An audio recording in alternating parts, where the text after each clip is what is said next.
Ah, o Joab está aí agora. Bom, então é o seguinte. Então, ao invés de fazer questionário, eu vou finalizar essa parte do Color 1, Color 2, e aí eu vou fazer os grupos e a gente começa já a partir da... Vamos ver se da aula que vem a gente começa com essas apresentações, que vai valer aí para a primeira VA. Bom, fazendo uma síntese do governo Sarney, 85 a 89, o que a gente tem que a gente pode falar aqui? O Sarney, em parte, ele acabou sendo vítima, né, de um processo político em que, com a morte do Tancredo, ele teve que assumir, né, assumiu com a desconfiança própria da época, porque ele, durante muito tempo, presidiu a Arena, que era um dos partidos que dava sustentação para os militares, e isso, de certa forma, frustrou grande parte da população por entender que teríamos uma ditadura disfarçada, né? Uma continuidade meio que da linha, né, adotada pelo militarismo. Então, ele acabou sendo vítima desse processo, assumiu, né, pegou o país com uma moratória que tirava qualquer condição de fluxos internacionais de capitais, que eram muito importantes, que eram, não, que são, né, extremamente importantes para que o país possa não só crescer, desenvolver, mas em alguns momentos também tentar equilibrar as suas contas, enfim. É muito importante você ter essa abertura com os países, principalmente os países ocidentais, que você faz parte desse grupo. Então, ele teve esses percalços aí, mas assumiu e partiu para enfrentar principalmente o processo inflacionário, que era, naquele momento, o ponto crucial do governo dele.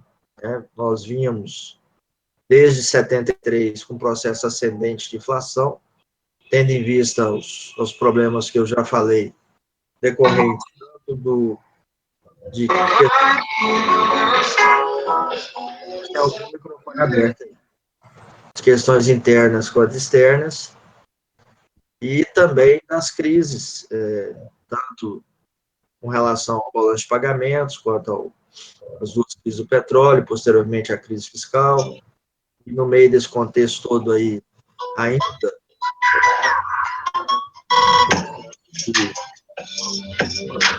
de concentração de riqueza e também de consolidação dos três braços, né, vamos dizer assim, da matriz industrial. Então, o lado bom dessa história foi justamente essa questão do país conseguir fechar esses 3 pontos que são muito importantes para qualquer economia. Produção de bens primários, bens de consumo, bens e serviços intermediários e, posteriormente, os bens de capitais. Fora isso aí, quer dizer, nós tivemos a crise fiscal, ela corta o planejamento que se iniciou em 30, aquilo que era nacional passa a ser regional, e cada estado teve que se virar para poder não só manter investimentos, como atrair novos. Daí surgem, no início dos anos 80, políticas de incentivos fiscais em todos os estados, e para poder criar uma forma de crescimento e desenvolvimento. Então, esse era o cenário, né, do final do governo Figueiredo e da transição para o Sarney. Como a gente viu, o Sarney entrou, chamou o Dilso Funaro, criou o cruzado, apontou o diagnóstico principal, que era o desequilíbrio fiscal, e usou uma política heterodoxa para poder tentar reduzir a inflação, que foi justamente o congelamento de preços, na tentativa de reduzir o processo inflacionário e preparar o país para crescer. Em se adotando essa política heterodoxa, como eu disse nas aulas anteriores, era necessário alguns ajustes, principalmente para evitar o que acabou acontecendo, que foi a retirada de vários produtos de circulação para forçar o aumento de preço, a questão do ágio, a questão da indexação que alimentava o processo inflacionário e, propriamente, o congelamento por um período muito maior do que inicialmente planejado, para favorecer a vitória do partido que estava no governo, consequentemente, ter um grupo político mais próximo do presidente. Por um lado, foi vitorioso, porque realmente ganhou as eleições, mas, ao passar as eleições, uma semana depois, ao fazer a descompressão da economia, houve um aumento em cadeia e a inflação logo ela voltou a subir. O Dilson Funaro caiu e assumiu o Rubens Recupero, que fez essa transição aí entre o Dilson Funaro e depois o Bresser, que nós vimos na aula passada. Então, posteriormente, entrou aí o Bresser, procurou, de certa forma, não cometer os mesmos erros, mas acabou cometendo, porque, embora defendesse uma política ortodoxa, tinha um olhar mais próximo da política heterodoxa, principalmente no que tange ao congelamento, e também as suas políticas acabaram não surtindo o efeito esperado.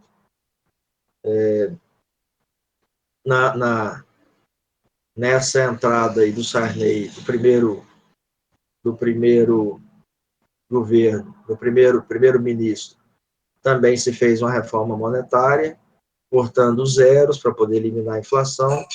O cruzeiro deu lugar ao cruzado, né? E aí veio tanto no período do Dilson Funaro quanto do Rubens Recupero, e depois do Bresser, e nos dois períodos, né, com três ministros diferentes, os erros foram os mesmos e acabou que não conseguiu reduzir a inflação. E aí, nesse período final do governo Sarney, tinha uma onda de um ambiente político de que era preciso acabar com grande parte das mordomias existentes no Estado brasileiro. Aí surge um cara que tinha sido governador lá de Alagoas, num partido pequeno chamado PRN, Fernando Collor de Mello, cara novo, né? E começou a combater o chamado Marajá. O que era o Marajá? É esse grupo hoje que domina aí o Centrão, né? Que hoje comanda as ações dentro do Congresso Nacional, os magistrados, os políticos, enfim, essa galera aí que tem uma vida completamente diferente do cidadão comum. E aí, em cima desse discurso e do cansaço, basicamente, que a população estava com relação à questão inflacionária, que tirava qualquer possibilidade de manter o poder aquisitivo das famílias, né? Houve aí uma corrida para poder dar a esse cidadão a condição de vir a ser presidente da República. E, por incrível que pareça, ele disputou com o Lula, que vinha num processo de ascensão, né? E que era, que tinha, num primeiro momento, vinha tendo um respaldo grande do setor sindical e passou a representar, basicamente, a esquerda no Brasil. Então, tinha um poder muito forte no meio sindical. Naquela época, a CUT estava muito forte, não tinha as divisões que acabaram tendo depois da ascensão do Lula à presidência, e o sindicalismo, mais o grupo anterior, contrário à ditadura militar, fecharam em cima do Lula, e foi uma eleição disputada, mas o Collor acabou vencendo. E venceu e achou o seguinte: ó, eu ganhei sozinho. Esse é o grande mal, né? Nós estamos experimentando isso agora. Esse é o grande mal do político brasileiro, que às vezes desconhece que as eleições, elas só acontecem, elas só são vitoriosas se você tiver um conjunto de pessoas buscando um determinado fim. E ninguém ganha sozinho. Ninguém ganha sozinho, como também ninguém perde sozinho. Mas o cidadão teve uma votação espetacular, venceu o Lula, que já era naquela época um sindicalista forte, com chances posteriores de vir a ser presidente da República, como de fato aconteceu. E, ao ganhar desse cara, e não ter tido o apoio dos grandes partidos, ele chega ao Palácio do Planalto, entendendo que ele podia fazer o que quisesse, sem dar a devida satisfação ao Congresso, que também ele entendia que era corrupto naquela época, como o Bolsonaro, quando ganhou, também, né? E entendeu de fazer as coisas da maneira dele, uma articulação com o executivo, com o legislativo muito falha, também com o judiciário, e acabou formando um governo praticamente sem muita coalizão, sem ouvir os partidos, porque praticamente o PRN ficou sozinho e acabou ganhando a eleição. Então entrou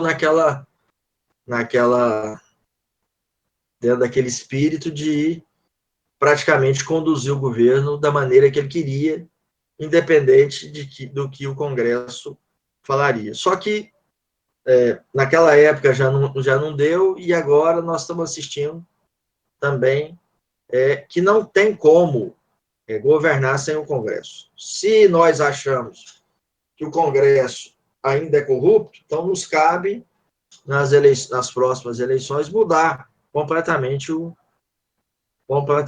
os membros do parlamento, ou, na pior das hipóteses, 80% do parlamento.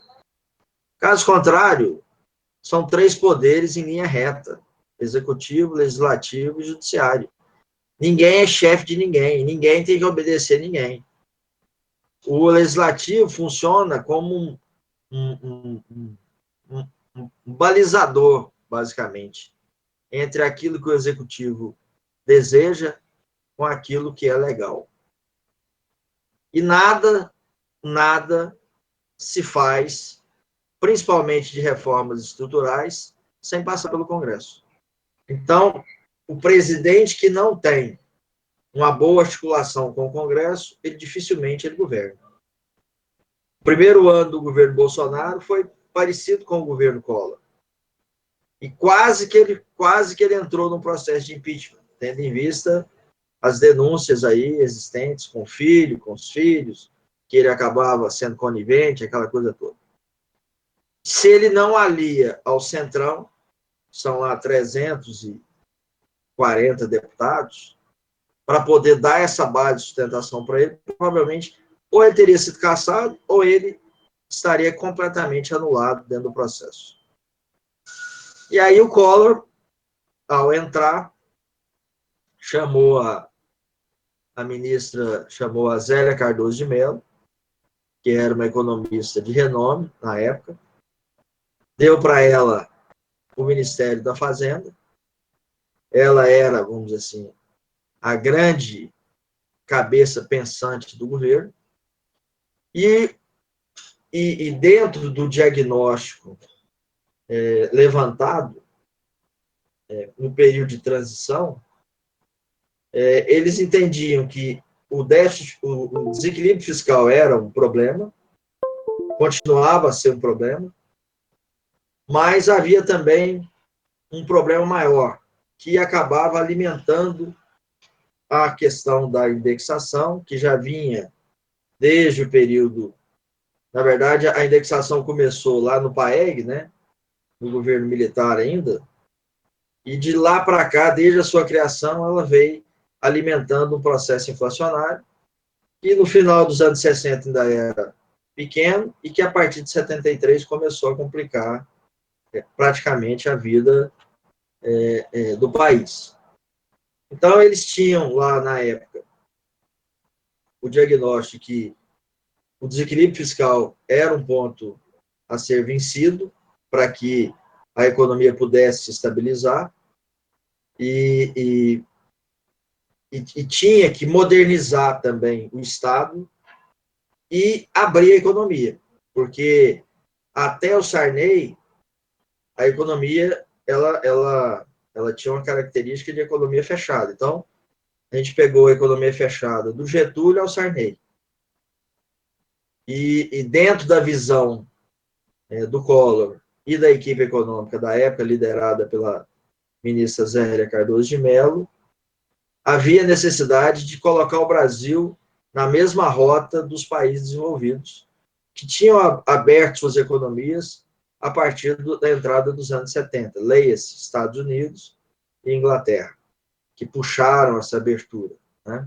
Depois vieram os outros países que compõem o G8, compõem o G20 e outros países para favorecer aí a movimentação dentro do mercado mundial. Mas como o Brasil, naquele momento, no início da década de 70, ainda não tinha consolidado a sua matriz industrial, ele não podia, naquele momento, acompanhar nem a Inglaterra, nem os Estados Unidos, que são detentores de grandes mercados, de uma força econômica dentro da Europa e dentro da América do Norte e, consequentemente, os Estados Unidos em nível mundial. Então, o Collor, o que ele fez? Aproveitando, Professor? e aí é importante colocar isso, e quando se defende a abertura, e principalmente se defende a privatização, que foi a base do início do governo Collor, você vai privatizar por quê? Pelo simples fato de transformar uma empresa estatal em privada? Não. É porque essas empresas estatais, já na entrada dos anos 90, elas já vinham um processo de sucateamento e de déficit constante que obrigava o Tesouro Federal a alimentá-la através das chamadas subvenções econômicas, que eram tiradas principalmente do aumento da tributação sobre as empresas e sobre as pessoas. Então, você ficar com uma empresa deficitária apenas para dizer que você é contra a privatização e que a maioria das empresas tem que ser públicas, isso é uma bobagem.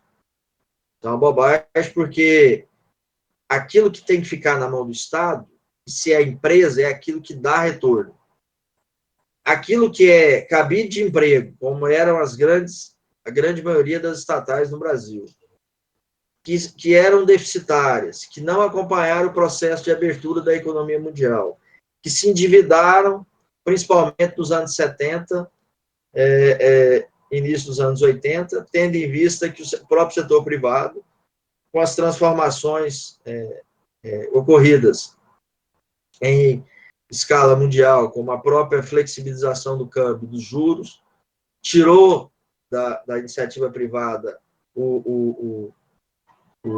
a vocação de buscar recursos lá fora, principalmente para poder favorecer o saldo positivo da balança comercial, E naquele momento que o Brasil estava crescendo ainda a taxas que nós jamais conseguiremos bater uma taxa média aí de 11%, os militares entenderam que se o setor privado não ia captar recursos, as estatais seriam utilizadas para isso, para dar continuidade a esse processo de crescimento. Captaram recursos, pouco investiram nos seus processos de modernização e entraram passaram pelos anos 80 praticamente se sucateando e ficando sem condição de competir com as empresas do setor privado, principalmente as multinacionais, e chega nos anos 90 totalmente quebradas, a grande maioria quebrada, ou também na época, aquelas que não estavam quebradas necessitavam de investimentos que o governo não tinha condição de fazer, tendo em vista o próprio efeito nefasto aí da moratória sobre o fluxo de capital internacional. E aí o Collor, o que ele fez? Ele abriu a economia. Uma das coisas que foi marcado no período dele é que num determinado discurso que ele fez à nação, ele justifica a abertura dizendo da pouca concorrência que o país tinha, o que acabava forçando a população a comprar aquilo que não era bom, mas era caro, e no campo mais tecnológico, principalmente no setor automobilístico, ele considerava, e na verdade ele tinha razão, porque depois o próprio desenvolvimento do setor mostrou o contrário, que os nossos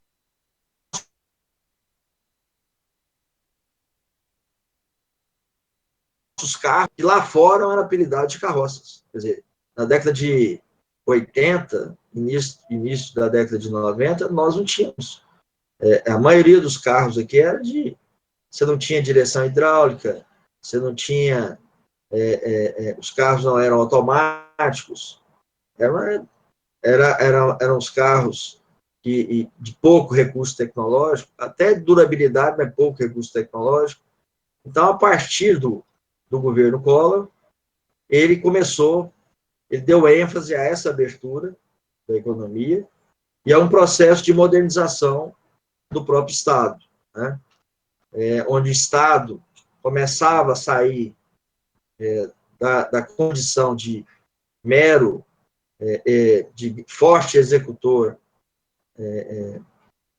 das políticas públicas, mas para regulador do capital e do trabalho, da relação entre o capital e o trabalho. E nesse ponto, talvez seja um dos pontos principais que ele foi, vamos dizer assim, ele foi feliz, porque da outra parte da equipe econômica, o que ele pretendeu fazer acabou dando o tiro saiu pela culatra. Por quê? Quando a equipe dele, econômica, enxerga que o desequilíbrio fiscal era um problema, que a indexação era outro problema, e a abertura também acabava, de certa forma, dificultando, a falta de abertura dificultava o melhor relacionamento aí do Brasil com outras economias, ele entendeu, a ministra Zélia e a equipe, né, entendia que, além desse processo, a alta liquidez que tinha no mercado, principalmente de ativos financeiros, de moeda, o M4, vamos dizer assim. O que é o M4? O M4 é tudo, né? Moeda, papel moeda, moeda metálica, depois vem, esse é o M1, M1, o M2 você soma isso com depósito à vista nos bancos comerciais, o M3 entra junto com isso os depósitos em poupança, e o M4 você tem todos os ativos, os títulos públicos, privados, enfim, toda a liquidez da economia. Então, ele entendia que esse excesso de liquidez acabava, de certa forma, dando para a população uma arma para poder pressionar os preços e automaticamente fortalecer o processo inflacionário. Então, o que ele fez?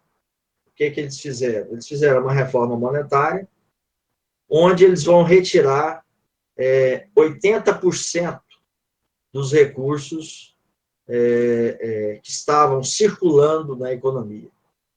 Aqui no livro fala o seguinte, ó, que a reforma monetária centrou-se basicamente na drástica redução da liquidez da economia, pelo bloqueio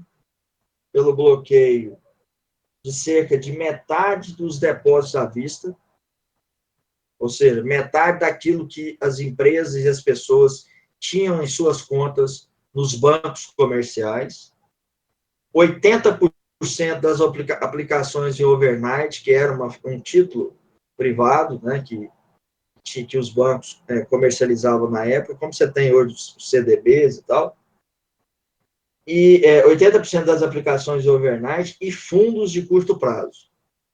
E cerca de 1/3, ou seja, 30% dos depósitos em poupança. Então, de tudo aquilo que você tinha na poupança, 30% foi confiscado. 80% do que as pessoas e as empresas tinham em suas contas nos bancos foi confiscado. E bloqueou-se também em torno de 70% dos ativos financeiros, né, que é o chamado 70% do M4 da economia, que são os títulos, né, os títulos e os ativos. Qual que era o objetivo, segundo a ministra na época? Visava-se com isso evitar pressões de consumo e retomar a capacidade do Banco Central de fazer uma política monetária ativa, em vez de ficar à mercê do mercado financeiro e da necessidade apenas de rolagem da dívida pública, atendendo, assim, às necessidades de uma moeda indexada. Então, a reforma monetária, ela visava o quê? Ela visava enxugar a base monetária e reduzir tanto a base monetária que o juro, que é o preço da moeda, ia subir para evitar uma especulação maior, principalmente uma fuga de capitais do país para tentar escapar de possíveis novos bloqueios, né? Então, esse ambiente em que se deu a reforma monetária, isso trouxe uma insatisfação enorme, tanto para as pessoas físicas quanto para as pessoas jurídicas. Porque ali muitas pessoas físicas que tinham recursos nas suas contas tinham para bancar o dia a dia, ou para uma viagem, ou para a compra de um carro, ou a compra de uma casa, ou para montar o seu negócio, enfim, né?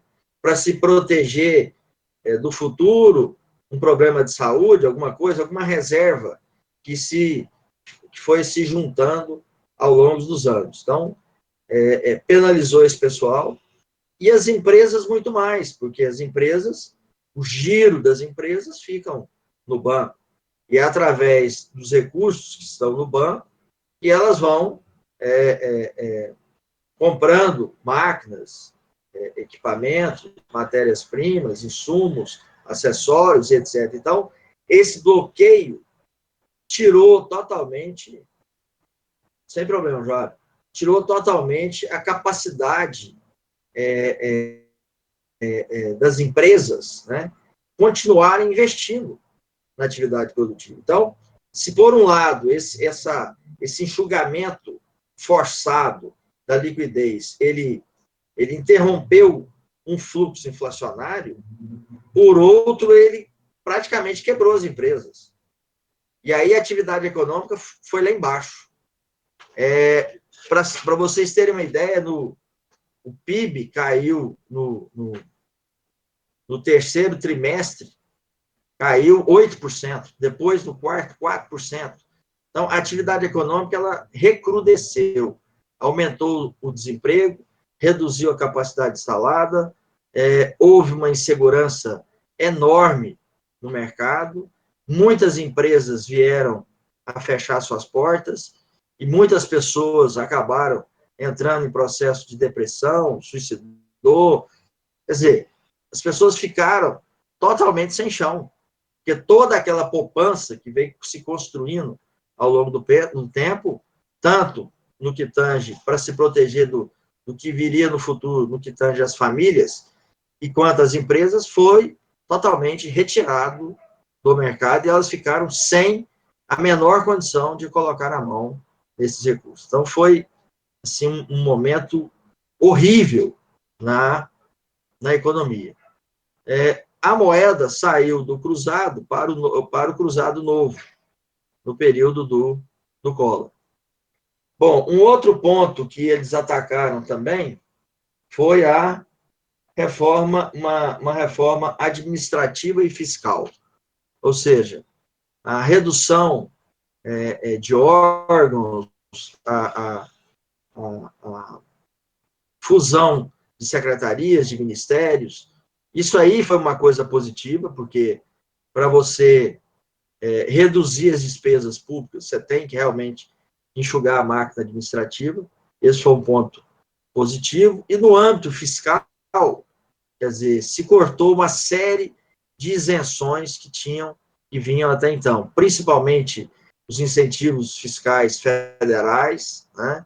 E isso foi levado também para os estados regionais para diminuir as isenções, diminuir os benefícios, no sentido de equacionar as contas públicas, que tinha uma relação de endividamento em relação ao PIB de 8%, e a ideia era que caísse para 2%, para poder ter aí uma formação de poupança, no sentido do governo ter condições de voltar a investir, principalmente naquilo que é importante, que é a área de infraestrutura, né? Então, essa reforma monetária ela veio em paralelo com uma reforma administrativa para reduzir o tamanho do Estado e uma reforma fiscal para reduzir principalmente aquilo que, de certa forma, naquele momento, na visão da equipe econômica, fazia com que menos receita adentrasse os cofres públicos e automaticamente promovesse esse desequilíbrio. Assim, para detalhar mais o que eu estou falando, a reforma administrativa e fiscal tinha por objetivo promover um ajuste fiscal da ordem de 10% do PIB, eliminando um déficit projetado de 8%, ou seja, receita menos despesa, um déficit primário projetado de 8%. E gerar um superávit de 2%, como eu disse.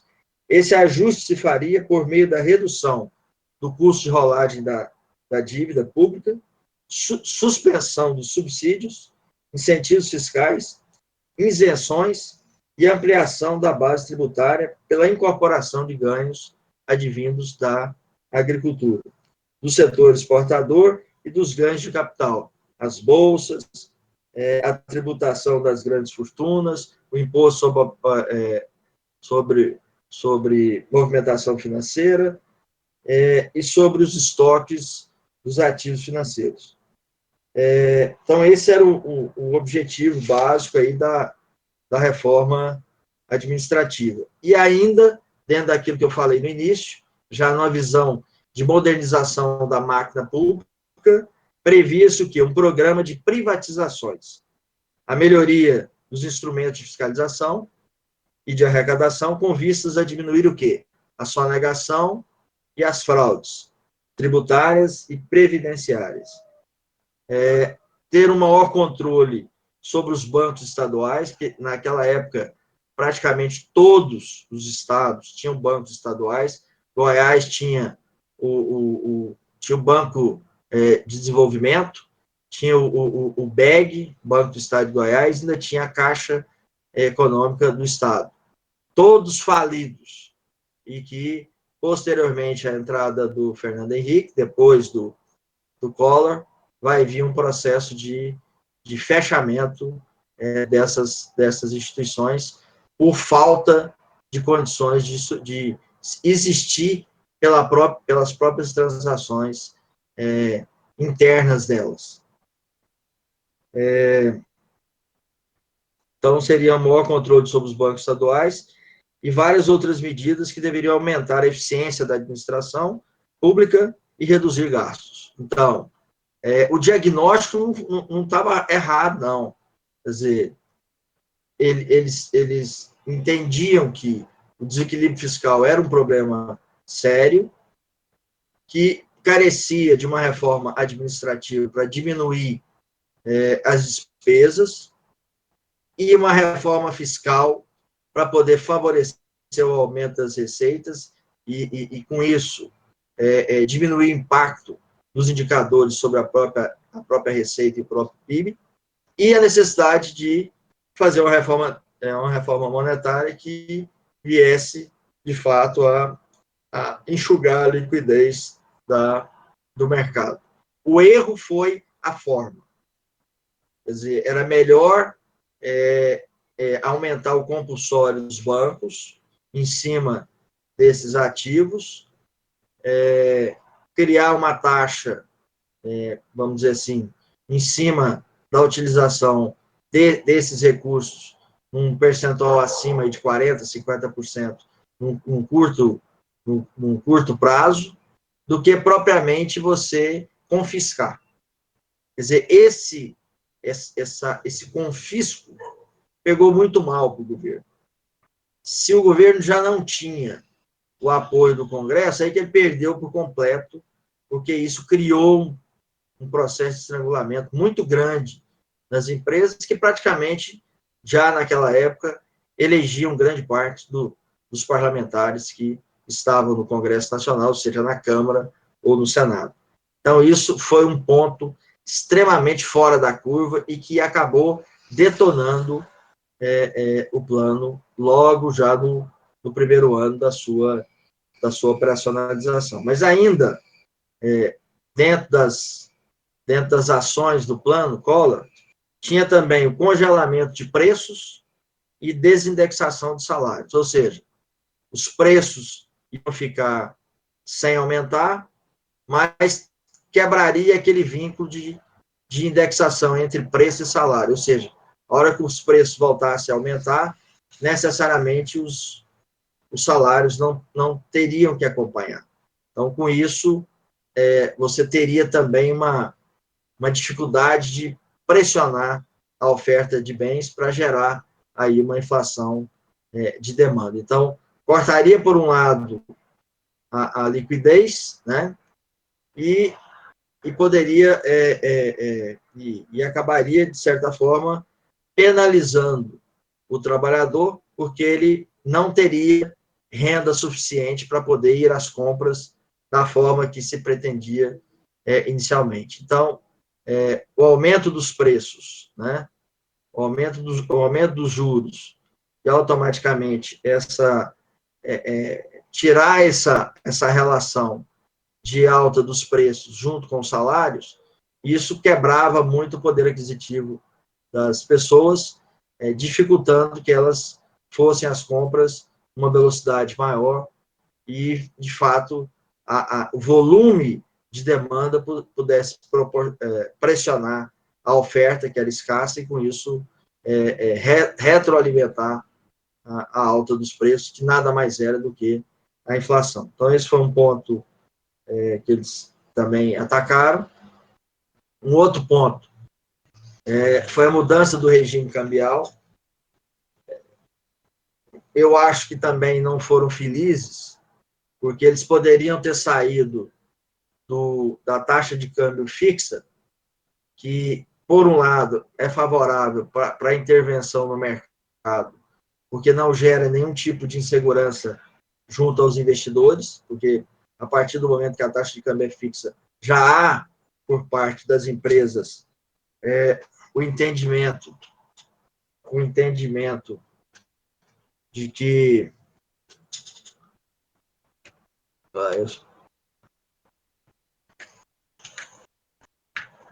já parte das empresas o entendimento de que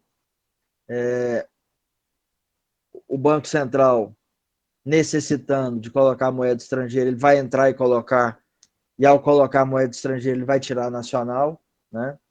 ou a hora que ele retira moeda estrangeira, ele coloca nacional. Então, essa preocupação, teoricamente, dá um certo... dá uma certa insegurança do mercado, a taxa de câmbio fixa não passa essa insegurança, porque todos sabem que o Banco Central, a qualquer hora, ele pode, de fato, intervir. Então, eles de cara passaram do câmbio fixo para o câmbio flutuante. E aí o próprio mercado encontraria o valor da moeda, como é atualmente, né? Só que naquele momento nós não tínhamos a estabilidade que nós temos atualmente. Então, naquele momento, se ele tivesse usado o câmbio fixo ajustável, ele poderia ter tido mais sucesso, porque dentro do câmbio fixo ajustável, você tem um regime de bandas cambiais, onde você cria intervalos possíveis de desvalorização da moeda frente ao dólar, sem que haja a necessidade de intervenção direta da autoridade monetária e, ao fazê-lo, já de cara retirar recursos das reservas internacionais. Então, como ele deixou essa questão, passou por cima dessa possibilidade, já de cara foi para... Alguém sabe se essa aula está sendo gravada? Eu creio que sim, porque o Joab tem gravado todas as minhas aulas. Eu acho que ele teve que sair, mas ele deve ter deixado gravando. Então, houve a mudança do regime cambial, né, da taxa de câmbio fixo para flutuante, e um outro ponto também foi uma mudança na política comercial, dando início aí a um processo de liberalização do comércio exterior, a chamada abertura comercial, com redução qualitativa de tarifas de importação de uma média de 40% para menos de 20%. Então, esse conjunto de medidas advindas da equipe econômica do presidente Collor, elas poderiam ter sido mais, elas poderiam ter tido sucesso se esse confisco não tivesse sido feito. Se os recursos tivesse caminhado para uma redução da base monetária, sem com isso confiscar, ou seja, proibir que a qualquer momento as empresas ou as pessoas pudessem buscar aquilo que era de direito delas, né? Porque ou estava nas suas contas correntes ou na poupança, ou nos fundos de investimento das próprias empresas, isso quebrou, né, a confiança do governo. E aí, o que é pior, né? Passado o primeiro ano de governo, Collor se mete a também fazer corrupção. E aí ele, quando ele foi presidente, ele não quis ir morar no Palácio da Alvorada e continuou morando na chamada Casa da Dinda, que era uma propriedade particular da família Collor. E aí o que ele fez? Ele fez investimentos com recursos públicos na Casa da Dinda, que já foi uma situação que o Congresso começou a pegar no pé. E, posteriormente, no decorrer do governo, ele fez algumas transações ilícitas, junto com o finado PC Farias, que era o cara da confiança dele e que era, vamos dizer assim, o Marcos Valério do Mensalão, que era o Marcelo Odebrecht da Lava Jato, né? Então, esse PC Farias era o cara do Collor e que acabou criando levando a um processo de desvio de recurso público da ordem, na época, de 6 milhões de cruzados novos, alguma coisa nesse sentido. Que perto do que o Lula, do que esse povo fez aí, é fichinha, mas não deixava de ser corrupção. Então, era as reformas da Casa da Dinda, mais uma Elba, uma perua Elba, mais um valor lá, que comparado aos de agora é ínfimo, mas que acabou levando ele a um processo de cassação. Como ele não tinha nenhuma articulação com o Congresso Nacional e durante os 2 primeiros anos que ele foi presidente, ele desconhecia a presença do Congresso, então aquilo foi gerando uma situação extremamente ruim, né, para ele e para o governo dele perante o Congresso, e os líderes na época entenderam por caçá-lo.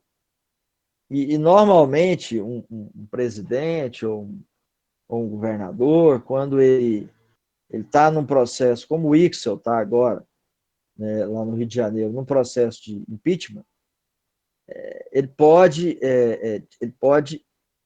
negociar esse impeachment para que ele não tenha os direitos políticos cassados por 8 anos. Então, normalmente, quando ele aceita renunciar antes da votação no Congresso do próprio impeachment, né, ele pode renunciar e continuar com os direitos políticos dele normais.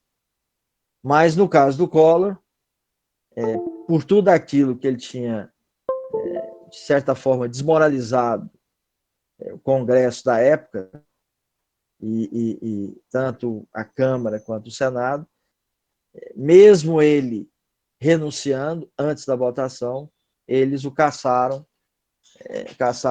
seus direitos políticos por 8 anos, e ele então teve que realmente se afastar da vida pública e só retornou depois desse período como senador e ainda está lá no Congresso. Não aprendeu, né? Quer dizer, as lições da perda de um mandato de presidente da República não foram para eles, não deu para ele o aprendizado de que a corrupção não é a melhor forma de você estar em um cargo público, né? Porque ele acabou se elameando também nesse processo da Lava Jato e está lá com N processos no STF e no próprio Tribunal Superior Eleitoral para responder. Foi citado aí em algumas operações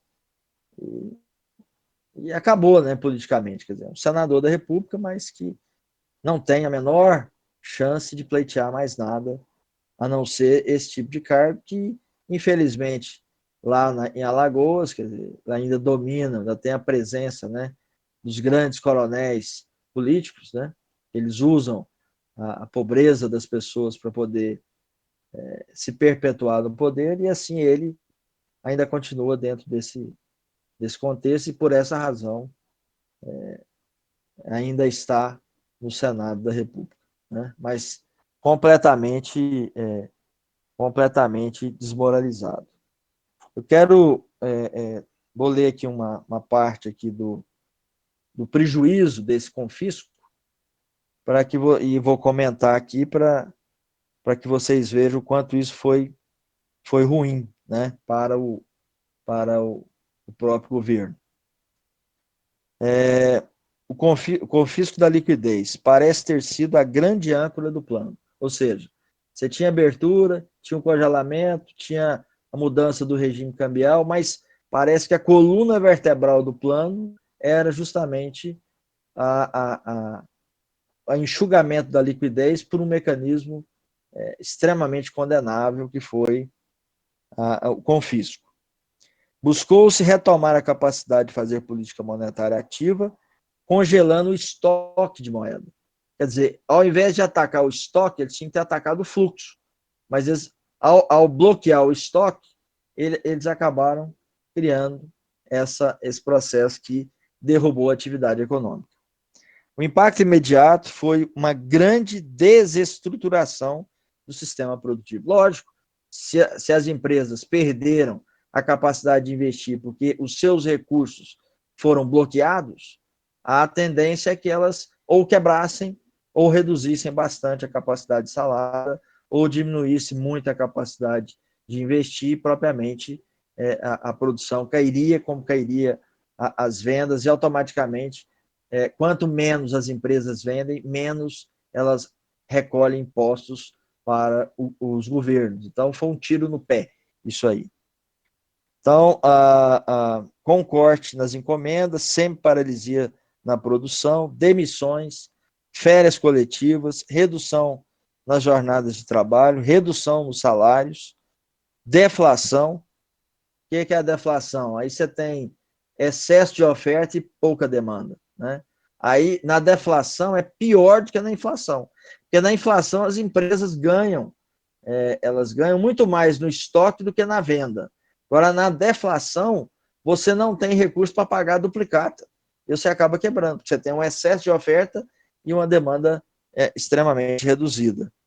Então, essa deflação, atraso no pagamento de dívidas, expansão no volume e no prazo de créditos comerciais, desenvolvimento de meios de pagamento alternativo, ou seja, teve que se endividar para poder investir. Quer dizer, aquele recurso que estava lá para o investimento, ele foi totalmente retirado da mão das empresas. Enfim, o choque sobre os estoques monetários gerou profunda desestruturação em termos de condições de emprego. É lógico, se as empresas perdem a capacidade de investir e de operacionalizar, quem primeiro vai para a rua são os trabalhadores, para que elas possam ainda manter parte do seu markup ou da sua possibilidade de lucratividade. Provocando uma retração do PIB da ordem de 8% no segundo trimestre de 1990.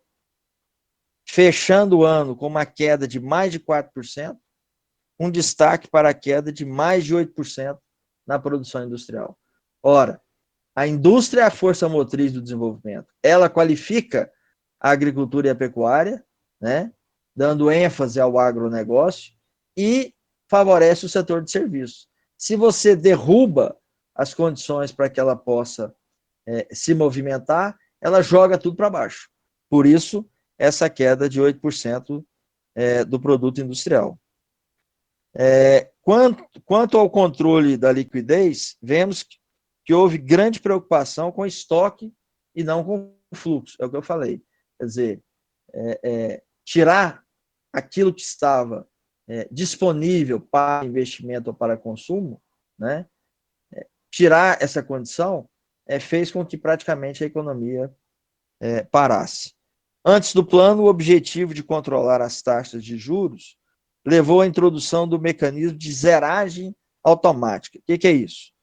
É que o Bacen se comprometia a recomprar aqueles títulos que o próprio Bacen colocava no mercado para se capitalizar e que não fossem comercializados. Então, ou seja, ele colocava os títulos, aqueles que não fossem comercializados, ele comprava esses títulos. Então, quer dizer, ao invés de ele jogar título no mercado para poder se capitalizar, ele ampliava ainda mais a dívida pública do país.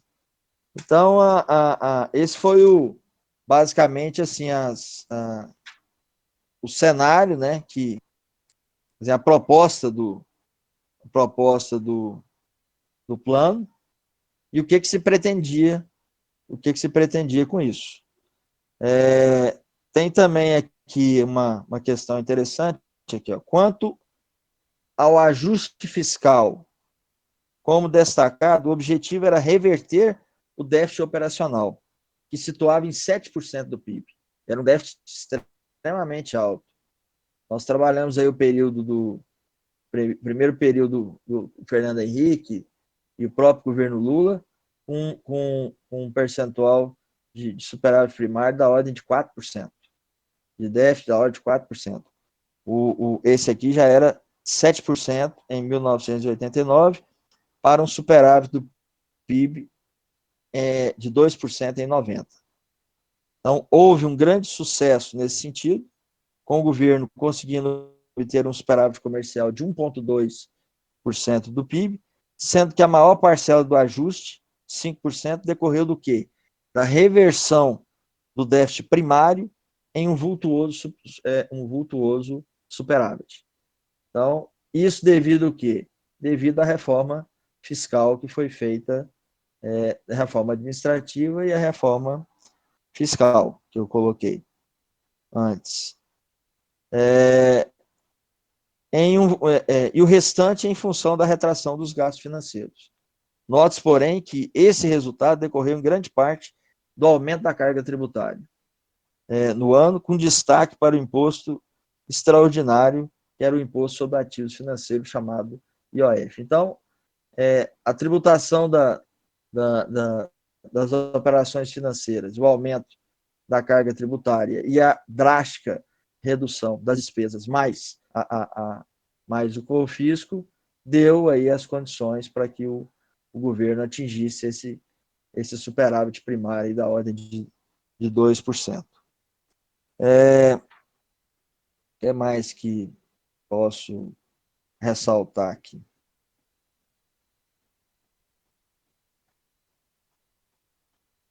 Um outro dado importante é a abertura comercial, né? Essa abertura comercial, ela trouxe uma concorrência maior entre as empresas, né? Principalmente aquelas que não tinham investido em pesquisa, e desenvolvimento e inovação, elas tiveram muito problema para poder permanecer no mercado, mas outras que investiram, né, em inovação ao longo do tempo, elas conseguiram também se estabelecer. E na medida que você abre a economia, mesmo que você defenda o livre mercado, sempre haverá, dentro desse contexto, políticas protecionistas, porque não existe um livre mercado, vamos dizer assim, na essência da palavra, sem que você, em determinados momentos, não use algum tipo de proteção. Porque se assim não fizer, acaba aniquilando determinados setores da economia de um país e depois o próprio tesouro tem que subsidiar. Então, essa abertura comercial, ela foi gradativa, e ela criou as condições para que as empresas passassem por um processo de modernização para também ganhar competição, tanto no mercado interno quanto no mercado externo. E a maior revolução foi dentro da própria indústria automobilística, que mudou completamente os veículos automotores, tanto os veículos de passeio quanto os veículos utilitários no país. Quer dizer, melhorou muito a frota e isso deu mais empregos, mais oportunidades. Então, assim, de certa forma, o plano Collor, o único senão dele foi justamente o confisco. O confisco é que matou totalmente o plano. Se ele tivesse caminhado da forma, por exemplo, que hoje o ministro Paulo Guedes tem feito, procurado reduzir o déficit, cortando despesas, vendendo empresas, diminuindo o gasto público, fazendo reformas, como a própria reforma da Previdência, enfim, poderia ter dado um resultado muito bom. Mas o fato de você tomar, né, por imposição, você acabar com a liquidez praticamente da economia, sem dar para o empresário as condições de justificar, principalmente o porquê aqueles recursos estavam ali naquele momento, e aqueles que queriam, na verdade, investir por um sistema de fiscalização mais efetivo, o próprio governo pudesse acompanhar, e aberto para eles essa oportunidade, a situação teria sido outra. Quer dizer, não só para a questão do controle da inflação, mas principalmente com relação às possibilidades de crescimento. Porque, na visão da equipe econômica, e eles não estão errados nisso, a estabilização monetária é fundamental para que se dê início a um processo de crescimento. Eu não tenho dúvida disso. Mas a forma que foi adotada foi um desastre. E aí aquilo que poderia ter sido uma situação positiva para o combate da inflação, inclusive usando a própria abertura comercial, como o Plano Real usou, né, trazendo produtos similares aos que são produzidos internamente, para poder concorrer com os nacionais naquela época e favorecer a derrubada da inflação, pela própria abertura econômica, dentro do próprio plano Collor, poderia ter feito isso e criado as condições para de fato, reduzir a inflação. Mas eles optaram pelo pior, que foi justamente essa quebra de confiança, tanto em relação ao mercado, quanto em relação à população. E aí jogou tudo por terra, e a inflação. E aí o que aconteceu? No início era para ficar praticamente um ano esses recursos. Aí começaram a liberar para determinados setores.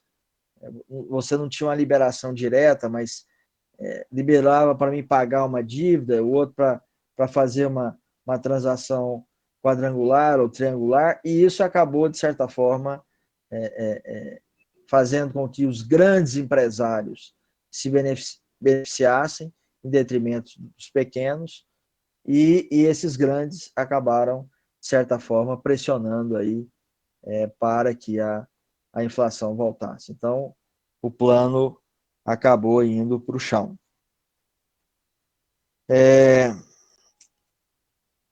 Finalizando aqui, nesse quadro, na ausência de fluxo de capitais que possibilitasse a manutenção de um déficit em transações correntes, o Banco Central foi forçado a intervir no mercado cambial, levando a uma grande desvalorização. Não, bobagem. A moeda a moeda era o cruzeiro. O cruzado foi no período do Sarney e depois voltou o cruzeiro. Então aqui fala o seguinte, repetindo aqui, nesse quadro de ausência de fluxo de capitais que possibilitasse a manutenção de um déficit em transações correntes, o Banco Central foi forçado a intervir no mercado cambial, levando a uma grande desvalorização do cruzeiro nos últimos meses do ano, o que contribuiu para alimentar ainda mais o processo inflacionário. Por quê? Porque ao desvalorizar a moeda nacional, principalmente frente à estrangeira, favorece para exportar. E você traz recursos de fora sem que você possa, de certa forma, criar algum tipo de neutralização desse recurso para poder aplicar em ativo, em alguma outra, em título, esse recurso que entra, ele vai totalmente para o mercado. E aí isso acabou, de certa forma, pressionando ainda mais a inflação. Esse foi um dos principais fatores a determinar o fracasso do Plano Collor 1. Então, a desvalorização cambial, ela, sem você ter condição de neutralizar o efeito da entrada de recursos, sem com isso penalizar o exportador, acabou, de certa forma, voltando a ampliar a base monetária e pressionando a própria demanda, pressionando a oferta e gerando aí a quebra do Collor 1. Aí, depois aqui, os maus resultados obtidos com a persistência da aceleração inflacionária no início de 91, associados há uma dificuldade crescente de financiamento do governo.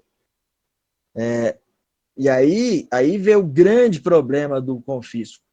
Porque quando você coloca títulos públicos no mercado para poder captar recursos, ora para conter o déficit, ora para alocar recursos para o governo, ora para você tirar a moeda de circulação, para diminuir a base e automaticamente não ter uma pressão muito forte de demanda sobre a oferta, quando você coloca esses títulos, para que tenha pessoas e empresas para comprá-los, é preciso que tenha uma relação de confiança nesse mercado. Como o governo entrou e confiscou tudo, praticamente tudo das empresas e das pessoas, quem é que se animava a comprar títulos? Ninguém. Então, esse foi um dos pontos nevrálgicos aí na entrada, né, do ano que o Collor acabou vindo a ser cassado. Então, aqui, ó. Levaram uma nova tentativa heterodoxa de estabilização. Aí eles criaram o Plano Collor 2. Esse plano, lançado ainda sob o comando da Zélia Cardoso de Mello, era principalmente uma reforma financeira, que visava eliminar o overnight, trocar para uma outra forma de título, né, privado, e outras formas de indexação, e um congelamento de preço e salários. Quando falava congelamento de preço e salário, aí você já podia falar, vai fracassar de novo, porque não tinha ambiente. Depois de um confisco, e depois de uma tentativa em que você, ao desindexar preço de salário, você possibilitava aumentar o preço sem elevar o salário, e com isso as pessoas iam perdendo mais e mais poder aquisitivo, você entrar com um novo plano em que se remetia a tudo aquilo que deu errado anteriormente, desde a entrada do Sarney, que foi a insistência em congelar preço e salário. Quer dizer, depois desse confisco, ninguém confiava no governo. O que ele ia fazer? Se eu compro título de curto prazo e não recebo. Eu compro título de longo prazo e não recebo. O dinheiro que eu tenho, eles podem confiscar de novo. Então, o ambiente foi péssimo. O ambiente foi péssimo. A desconfiança pairou sobre o governo, não só do mercado, dos prováveis investidores, e também do Congresso e do setor judiciário. Então, quer dizer, o governo perdeu completamente as rédeas administrativas. E aí foi até o final, que foi melancólico, que foi a cassação e o impeachment, né? Impeachment com cassação. Aqui, ó, o overnight foi substituído pelo Fundo de Aplicação Financeira, chamada FAF, que tinha sua composição regulada pelo governo. Então, tudo aquilo que o governo punha a mão não tinha contrapartida positiva por parte do empresariado e muito menos das pessoas. A maior parte seria direcionada para títulos públicos federais e estaduais garantidos pelo Banco Central, 43%. Outra parte seria aplicada em títulos de desenvolvimento econômico, mais 13%. E apenas o restante seria livre. Com isso, criava-se um mercado cativo para a colocação de títulos públicos, só que não tinha a confiança por parte de quem ia comprar esses títulos. A introdução dos títulos estaduais no pacote deu-se a partir das pressões dos governadores pela renegociação das dívidas dos estados. Quer dizer, os estados também vinham, da mesma forma que o governo federal vinha num processo de endividamento, os estados também começaram a ter problemas de caixa, né, em razão do excesso de despesa em relação à receita. A remuneração desse fundo seria dada pela TR, que a gente conhece até hoje, que fora criada e refletiria a média das remunerações futuras dos títulos federais e privados. Hoje, esses títulos federais, eles são remunerados pela taxa Selic, que está aí hoje em 2%. Né? Então, esses títulos públicos, eles são colocados no mercado justamente para que o governo possa fazer três coisas: ou alocar recursos, ou controlar o excesso de moeda, ou reduzir parte do déficit em razão do desequilíbrio fiscal. Esses três pontos aí. Com isso, esperava-se que a remuneração refletisse as expectativas futuras de queda de inflação. Tenta-se eliminar a memória inflacionária. E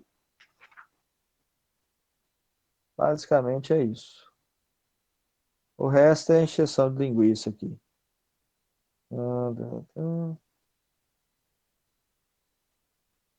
Aqui, ó.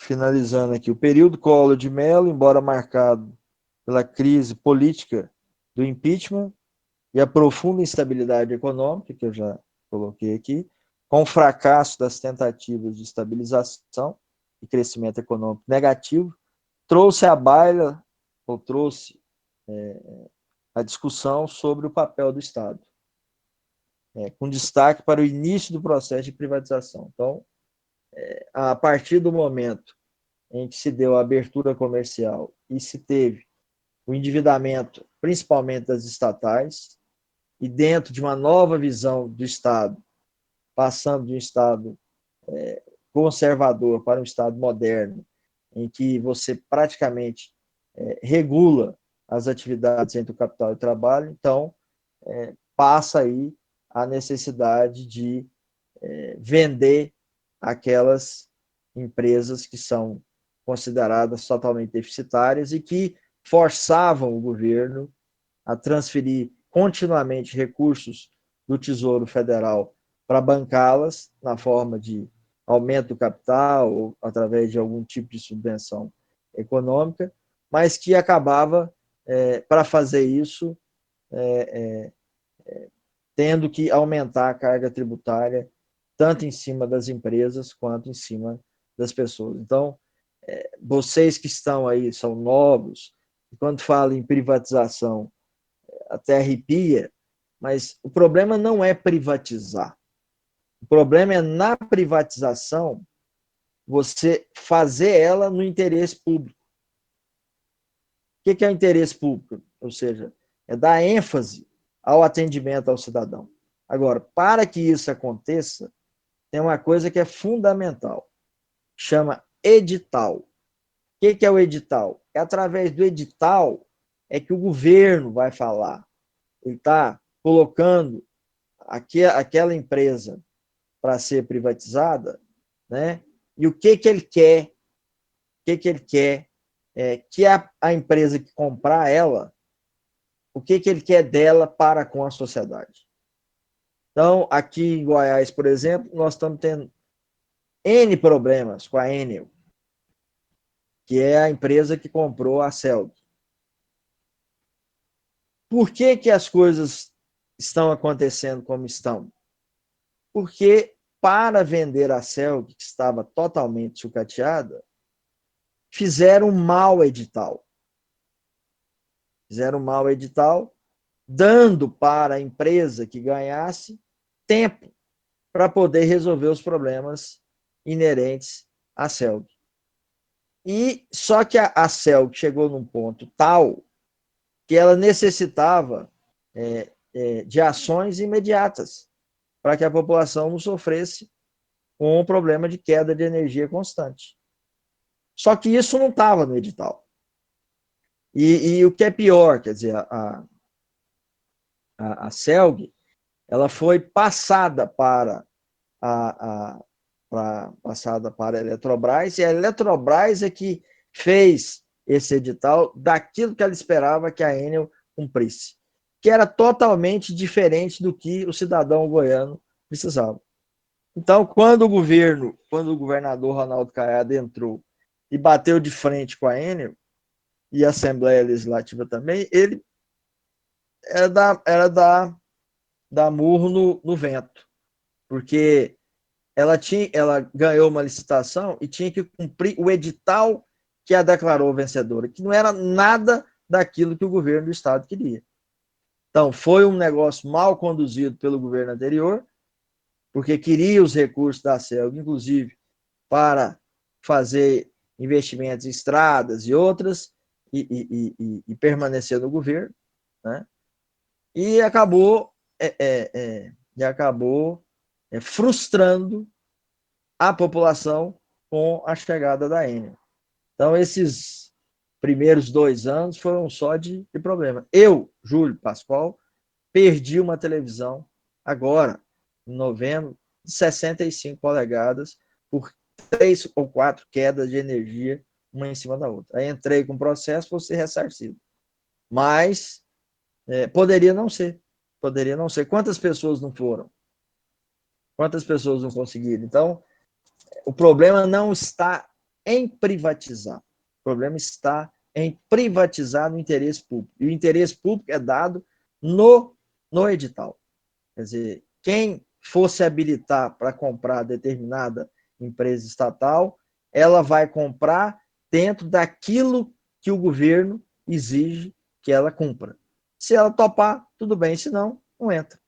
Então, o problema não está na privatização, está na forma como se privatiza. Na época que começaram a ser privatizadas as empresas estatais, assim, a grande maioria, a imprensa na época falava que as empresas estavam saindo a preço de banana. Mas, para você colocá-las na condição que elas dessem resultado, você teria que gastar uma fábula de recursos. E esses recursos viriam da onde? Justamente da tributação, tanto das empresas quanto das pessoas. Então, não compensava. Simplesmente não compensava. Então, esses 2 anos aí que o Collor ficou à frente do governo, o que a gente pode tirar de proveito, na verdade, é o processo de abertura comercial.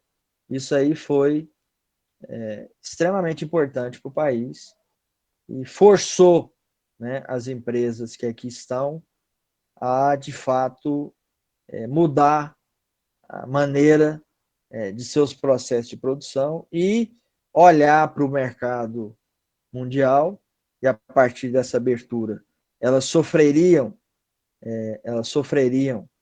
a concorrência de empresas similares aqui dentro do Brasil, e aí elas tiveram que mudar totalmente o seu processo produtivo e acabou virando o que virou. Eu estava na rua hoje, passei perto de um Opala Commodore. O Opala Commodore, na década aí no início dos anos 90, era o carro. Que carro que seria hoje? Seria um carro chique aí, desse da Hyundai, da Audi, que está aí, entendeu? Então, hoje é uma sucata. Quer dizer, pega o Fusca, que andava aqui na década de 70, 80. Não é aquele Fusca internacional, não, o Fusca mesmo. Porcaria, né? Perto dos carros que tem hoje. Os motores dos carros que nós tínhamos aqui antes do Collor, era tudo motor refrigerado a ar. Eu não tinha nenhum carro com motor refrigerado a água, a não ser os carros do presidente da República, dos governadores do estado, que eram aqueles Landau, ou então, era basicamente os Landais, que eram... Mas aquilo era inacessível à população. Então, o Collor, o erro crasso dele foi ter enxugado a base monetária para reduzir a inflação com o confisco dos recursos, tanto das pessoas quanto das empresas. Se ele caminha por outro lado, ele poderia ter tido sucesso nesse processo. Porque 2 coisas que ele não podia ter feito, era o confisco e voltar com o congelamento. Mas a abertura comercial bem trabalhada daria para ele derrubar a inflação sem ele fazer toda essa pirotecnia que a Zélia Cardoso fez e que gerou uma desconfiança enorme dentro do mercado. Tanto é que, passado o período de cassação dele, entra o Itamar Franco, vem o Fernando Henrique, como ministro da Fazenda, e vai construir o Plano Real em cima de muita coisa que o Collor deixou, principalmente das privatizações. Aí ele vai entrar com o PROER, o Fernando Henrique vai entrar com o PROER, que foi um programa para enxugar os bancos públicos, que eram totalmente deficitários, que também eram fontes de corrupção na época, mas que não tinha na época uma lava-jato para poder pôr os caras na cadeia. Mas o que ele fez? Ele praticamente extinguiu a grande maioria, liquidou a grande maioria dos bancos públicos. Me parece que ficou só o Banestado e mais um ou outro, o BMG e o Banestado. E eu acho que o Banco do Rio Grande do Sul, o resto foi tudo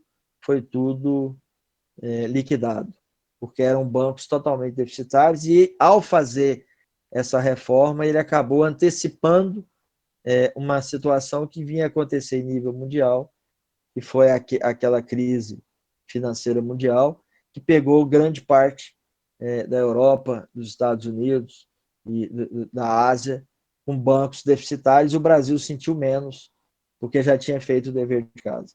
Então, a ideia de privatização veio com Collor, a questão da reforma da abertura comercial veio com Collor, a questão da necessidade de enxugamento da máquina pública, de uma reforma administrativa mais consistente, veio com Collor, a reforma fiscal para poder reduzir o déficit público e principalmente tributar as operações financeiras veio com Collor. Então, o erro crasso do Collor foi o confisco. Se ele não faz o confisco e usa a abertura comercial para derrubar a inflação, o que aconteceu com o Plano Real poderia ter acontecido com o Plano Collor. A pisada de bola foi justamente essa questão do confisco, porque quebrou praticamente as empresas brasileiras, e ao derrubar o PIB, né, que é a riqueza produzida nos 3 setores em um determinado período de tempo, ao derrubar o PIB, o que acontece com a inflação? Ela tem uma tendência de crescimento, você tem menos oferta para atender a demanda, mesmo que você não tenha uma demanda crescente, você vai ter problema com inflação, você vai ter problema de desemprego, você vai ter problema de fechamento de algumas oportunidades de trabalho. Quer dizer, quando você fecha, não só você coloca pessoas na rua, mas também você tira a possibilidade de ampliar o recolhimento de impostos, e isso derruba a receita. Então, assim, quando você está em queda na atividade econômica, os trabalhadores não têm como buscar melhoras de salário, porque você tem uma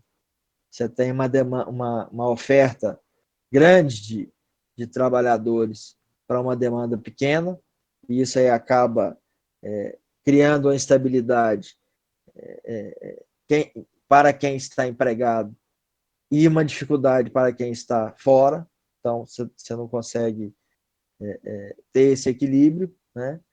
E automaticamente você perde força, principalmente na força motriz do que pode fazer com que o PIB cresça, que é a indústria. Então, a indústria perdendo força, automaticamente o comércio, por mais que ele seja forte, ele acaba tendo problema, e o setor de serviços também. Então, assim, em linhas gerais, se nós pegarmos do Sarney ao Collor, nós podemos dizer que todos os programas que foram colocados, né, eles mais combateram o efeito do que propriamente a causa. E quando eles atacaram a causa, eles atacaram de forma errada, porque a indexação era a grande alimentadora do processo inflacionário, e ela se manteve durante todo o processo. E o uso inadequado de uma política heterodoxa, tendo como ponto principal o congelamento de preços. E pegando sempre o empresário com a calça na mão, né? Porque ou num período de promoção, ou numa situação em que os preços não estavam tão bons para poder cobrir principalmente os custos e manter a margem de lucro, né? E a extensão desses congelamentos acima do que a própria teoria econômica demonstra, né? Quer dizer, quem opta por congelamento tem que ser por tempo pequeno para que você possa ir fazendo os ajustes sem com isso comprometer a atividade econômica e automaticamente resvalar isso na questão do emprego, né? Então a gente pode considerar que os anos 80 foi a chamada década perdida. Às vezes você conseguia crescimento num ano e caía no outro, então o crescimento não se sustentava.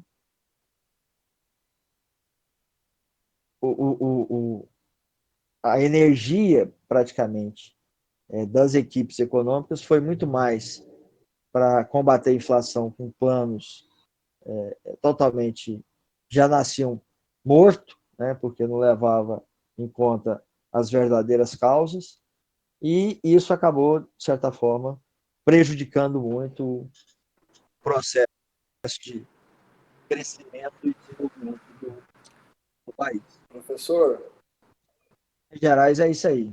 Fala, Ivan. igual o Maílson de Nóbrega também e no governo Collor, eles congelaram o preço, mas eles não congelaram o preço da energia, igual o senhor falou. E eles também não, né? O Bresser congelou os preços, mas não congelou esse dos impostos. Eles congelaram esses dos impostos também ou não? Não, os preços, os combustíveis, a energia e a telecomunicação, nos dois governos e em todos os planos, elas ficaram na mão do governo, fora do congelamento.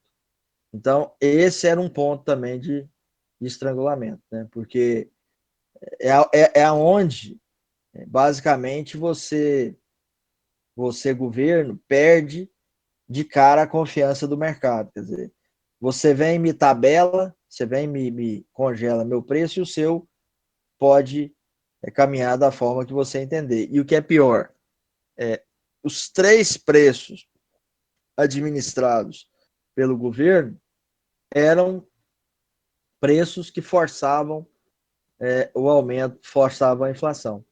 Porque se você aumentava a tarifa de energia, o empresário ia repor, ia pegar aquele valor que estava aumentando a energia e passar para o preço, né? Se você aumentava a tarifa de taxa de água e esgoto, idem. Aumentava o preço dos telefones na época, a mesma coisa. Porque eram custos fixos, né? Dentro das empresas. E o pior deles, que é o combustível. Porque aí com a jogada de que os preços dos combustíveis seguem a valorização do dólar, mas só segue a alta, não segue a baixa, né? Já viu? Porque a justificativa que a Petrobras, que o Ministério de Minas e Energia dá para o aumento dos preços dos combustíveis é porque esses preços são comercializados em dólar. Então, quando o dólar aumenta, eles têm que aumentar, né? Só que quando o dólar baixa, o combustível não baixa. Então, quer dizer, é um jogo de ganha, que ganha apenas um lado, né? O outro lado, ele fica para ele o custo da coisa. Então, o governo, com a falta de objetivo e, de fato, de equalizar receita e despesa, por mais que tentasse em alguns momentos, né, acabava usando esses preços administrados para poder favorecer o aumento da receita, principalmente no período inflacionário. Então, era uma situação injusta, né? O salário não acompanhava o aumento do preço. As empresas não tinham, por parte do governo, o mesmo tratamento com relação aos preços administrados. E trabalhava muito essa ideia do congelamento com indexação. Quer dizer, até o Maílson da Nóbrega, depois que substituiu a Zélia, foi um planinho muito sem vergonha, tal do plano arroz com feijão, que é esse plano Collor 2, né? Não vendia para a sociedade confiança de que, de fato, aquilo que estava sendo colocado na mesa ia ser cumprido. E quem descumpria primeiro era o governo, tendo em vista as necessidades de financiamento do setor público. É isso. Entendi, obrigado. Valeu. Alguém mais quer colocar alguma coisa? Professor, como que apenas a abertura do mercado ela conseguiria recuar a inflação? Porque quando você abre o mercado, você abre tanto para importar quanto para exportar, né? Então, naquele momento lá de 90, os preços ainda estavam majorados. Se, ao invés de fazer o confisco, o governo liberasse, reduzisse as tarifas alfandegárias de alguns produtos, os principais produtos que estavam majorados internamente, trouxesse esses produtos de fora para poder concorrer com os produtos nacionais, ele forçaria a redução dos preços dos produtos internos. Foi justamente a política de implantação do Plano Real. Quer dizer, quando o Fernando Henrique entrou com o Plano Real, o que ele fez para poder reduzir os preços foi trazer produtos importados para concorrer com os nacionais. E aí uma concorrência em até certo ponto desleal, porque teve muita gente aqui que quebrou porque o preço do produto que chegou aqui chegou muito mais barato. Então a forma era essa, era usar, não só usar a abertura para as exportações e também receber a concorrência, mas principalmente para importar produtos que estavam na ordem do dia e que acabavam, de certa forma, alimentando o processo inflacionário. Entendeu, Isber? Entendi, professor. Muito obrigado. Alguém mais tem alguma dúvida? Lucas, Kennedy, Jander, Amanda, Eliane, Joab, a Ivana falou. E o povo que fica aí me escutando e não aparece aqui no visor, mas depois, quando eu vou fazer chamada, fala: eu estou aqui, professor. O povo não fala nada. Fala aí. Professor, não, só que eu estava lendo o livro aqui, na semana passada, e aí tem esse termo que ele usa de memória inflacionária. Isso tem a ver simplesmente com a expectativa da população ou algo a mais? Não sei. A memória inflacionária é em função da inflação inercial, né? É o passado trazendo o preço para o presente e já criando a expectativa de aumento futuro. É justamente em função desse processo de indexação, né? Porque do Sarney até o Collor, você tinha uma indexação entre preço e salário. Então, subia o preço até um determinado percentual, acionava um gatilho e aumentava o salário para poder ser compatível para comprar. E um ia alimentando o outro, né? O Collor, o que ele quis fazer? Quebrar essa relação. é de que toda hora que você aumenta o preço, você tem que aumentar o salário, né? Mas o fato de você aumentar o preço do produto e não dar condições para que o trabalhador ou o consumidor acompanhasse essa alta, então isso naturalmente já gerava uma memória inflacionária, né? Quer dizer, o salário ele jamais acompanhava esse aumento, né? E aí ele estava sempre num processo de defasagem frente ao preço. E uma coisa, e como tinha essa questão da indexação, os preços eles eram remarcados praticamente diuturnamente, né? Então você se protegia, por exemplo, você sabia já que normalmente o governo ia aumentar os preços administrados. Então você já projetava ali mais ou menos um possível aumento de preço para você colocar no seu produto para ter uma perda menor. E aí uma coisa ia alimentando a outra. Então você tinha essa chamada memória inflacionária. Por isso é que, para quebrar isso lá no Plano Real, o presidente Fernando Henrique usou bem a questão da abertura de mercado, porque para você trazer um produto que jogasse essa memória, obrigasse esse aumento a mais que foi dado, você entendeu? E que não tinha justificativa para ele. Então, os caras se protegiam em cima dos preços. E isso aí ia virando uma bola de neve. Ou você tinha se proteger em cima dos preços, ou você, teoricamente, tinha aquela ilusão monetária da aplicação financeira. Mas a aplicação naquele período do Collor, ela praticamente inexistiu, né?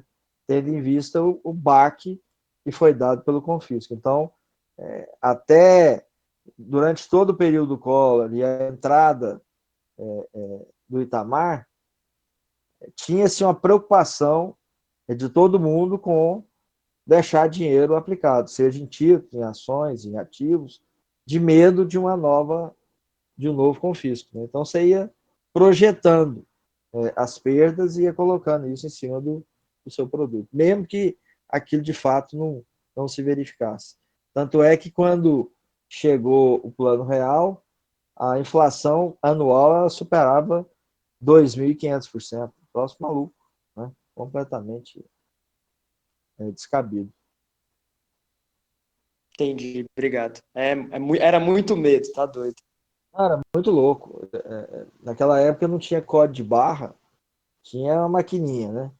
Tinha produto que tinha uma camada de preço, assim, ó, que você ia pregando no produto. Nossa. Era um negócio louco, totalmente louco. Tanto é que eu, por exemplo, eu que as moedinhas, eu nunca gostei de moeda, e não valia nada, aquilo não valia nada. Hoje até que vale, mas você pega tanto pavor daquilo que você não quer. Assim, que não, eu tenho uns negócios que eu não. As moedinhas que eu pego aí, eu pego para dar para os outros, para trocar por balinha. Fala para mim, não, dá balinha, não quer moeda. Não. Então deixa para poder dar para a vendedora. Fala, não dá para o seu patrão, não, isso é para você. Eu não. Foi uma fase assim, muito ruim no Brasil, muito ruim. Eu vivenciei essa fase como comerciante. Né? Aí que ainda é pior ainda, né? Era um troço maluco. Você não conseguia acompanhar, você não conseguia vencer os custos, né, operacionais que eram malucos em função do aumento forçado, né, que tinha na economia. Então, foi uma situação muito, muito ruim para o Brasil. Por isso que nós temos que preservar esse plano real a todo custo, né? E a preservação do plano real está em cima de 3 pilares que tem que ser intocáveis, que é o equilíbrio fiscal, o, o regime de câmbio flutuante e o regime de metas. Mesmo assim, a gente anda brincando com isso, né? Agora não, porque foi obrigado, né, em função da pandemia, ou gastava mais para poder conceder o auxílio emergencial, os apoios aí aos micro e pequenos empresários, aos microempreendedores individuais, ou nós estaríamos numa situação muito pior do que nós estamos. Mas eu não quero que volte a inflação, não. A hora que eu vejo inflação agora, essa semana, porque a meta fica em torno de 4%, né? E até 6%, de 4% a 6%. O IPC, ele já está em 4,2 o acumulado, um negócio assim. Então, a hora que eu vejo essa possibilidade de aumento de inflação, a gente já fica meio traumatizado com isso. Porque, pensa bem, foram 14 anos, né, de inflação galopante para você chegar no plano real. Então, é uma situação muito complexa para a economia. Agora, é fundamental principalmente o equilíbrio fiscal. Né? O equilíbrio é que dá condição, teoricamente, para os juros permanecer mais baixos, e isso somado com uma reforma tributária que, de fato, possa aumentar a base de contribuição e reduzir, de fato, a carga, possa estimular os investimentos, porque uma coisa que eu venho observando, a taxa de investimento no Brasil, no período do Sarney era 18%, e de lá para cá ela só caiu. Quer dizer, nós estamos agora, 2019, a nossa taxa de investimento foi de 16,3% e agora foi de 16,2%, para uma carga tributária de 37% do PIB. Então, é completamente fora de questão. Ou seja, a gente dá mais ênfase à tributação do que propriamente ao investimento. E é justamente a tributação que afasta o investimento, né? Porque tudo dentro do normal, tudo bem, mas acima do normal é aquele copo de água que você põe debaixo da torneira e chega um ponto que só cai água, né? Quanto mais você aumenta a carga, mais você tem evasão, porque se você não fizer isso, você não se sustenta no mercado. Então, a taxa de investimento correta devia de ser de 20% a 25% para uma carga tributária estourando 20%, 25%, por aí, ou 20%, ou uma taxa de investimento maior do que a carga tributária, porque da forma que está, a gente praticamente vende imposto, né? Hoje você trabalha no Brasil, você trabalha 6 meses para pagar imposto e 6 meses para você ter os seus ganhos e fazer novos investimentos. Então isso é muito ruim, né? Muito ruim. Um país que tenha um descontrole do gasto público enorme, como tem o Brasil, e ter que, a cada vez mais, buscar tributar principalmente o setor produtivo e o assalariado. E deixa de lado o setor financeiro e deixa de lado as grandes fortunas, né? Que também deveriam ser tributadas. Então, quem paga a conta da má gestão no Brasil tem sido o setor produtivo e, basicamente, os trabalhadores, né? Sejam da iniciativa privada ou da pública. É uma situação muito complexa isso aí. Bom, alguma pergunta mais? Se não há perguntas, vou fazer a chamada e depois eu mesmo vou, em cima da chamada aqui, eu vou montar os grupos e vou tirar os temas, né? E aí eu coloco no nosso grupo aí do WhatsApp para vocês, tá bom? E aí a gente vai agora, vamos dizer, vamos passar a bola para vocês falarem para mim tudo isso que eu já falei para vocês, mas de uma forma mais profunda, né? Dentro do processo de aula invertida, que vai valer a nossa primeira VA. E depois que todos vocês apresentarem, aí a gente entra no plano real para entender passo a passo o porquê que o plano real se diferenciou de todos os programas, e a partir daí nós vamos ficar fazendo as análises de conjuntura que nós já começamos a fazer lá no bimestre passado, quando a gente tinha encerrado a matéria, né? Aí eu pulei os planos de estabilização e vim para o momento atual. Então, vamos lá. Hoje é que dia? 7? Acho que é 7, né?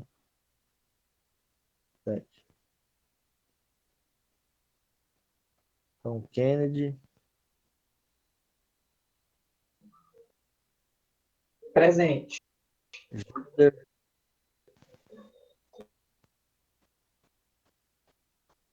Jander. Felipe Lima. Presente. Amanda. Presente. Eliane. Presente. Joab.